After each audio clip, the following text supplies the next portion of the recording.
Merhaba arkadaşlar, kanalıma hoş geldiniz. Bu videomda buzdolabından gelen sesleri duyduğumuzda çıldırmadan önce ne yapmamız gerekiyor?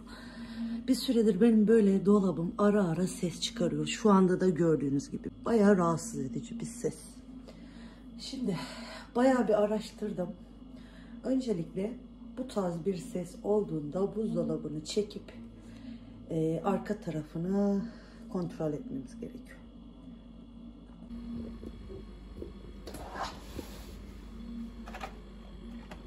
Kutu buzdolabındaki suların şuraya akmasını sağlıyor.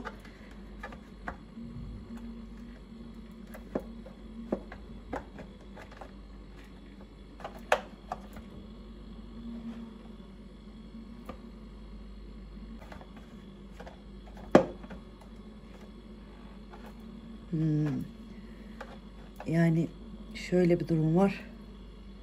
Aynen öyle. Bu oynadığında biraz kesilirken ses artıyor da bazen.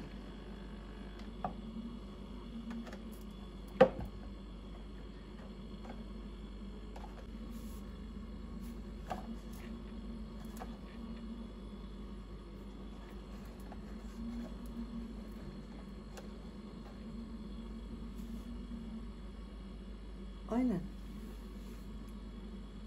Ses sanki bayağı azaldı. Şu an motorun sesi geliyor sanırsam. Diğer o baştaki kötü ses kesildi. Eğer sizin de böyle bir sorununuz varsa direkt arkadaki bu motorun üstündeki kutuyu kurcalayın.